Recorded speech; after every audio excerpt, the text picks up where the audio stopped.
dito sa Antipolo ay dumako naman tayo sa Laguna kung saan humingi na raw po ng tawad yung isa sa mga nahuling sospek sa pagpatay kay Ray Bernard Peñaranda. Para sa karagdagang detalye, may report si Chino Gaston. Chino? Yes, Gigi, humingi ng tawad sa pamilya ni Ray Bernard Peñaranda ang umaming lookout sa kanyang pamamaslang. Paglilinaw ng sospek na si Joseph Beltran, wala naman talagang balak patayin si Peñaranda at pawang pang-hold up lamang ang pakay nila madaling araw ng linggo. Idinidiin din niya at kinikilala ang dalawa niya pang kasamahan na sina Tyrone Kennedy Terbio, 19 na taong gulang, at Carl Dactil de Guzman, 26 na taong gulang.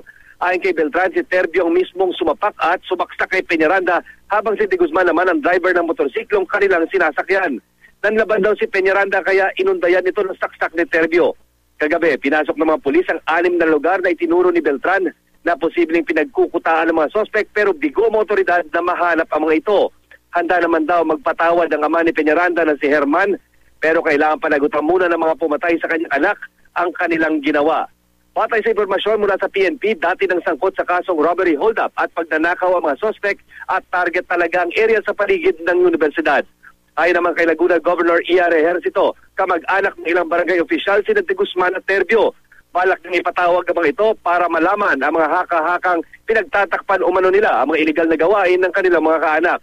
Napag-alaman din ni Ejercito na kaanak di umano ng isa sa mga suspect, ang mga suspect din ng pangahalay at pagpatay kay Given Grace Sebanico noong nakarang taon. At yan muna ang pinakasariwang pangyayari mula dito sa Santa Cruz, Laguna. Balik sa iyo, Gigi.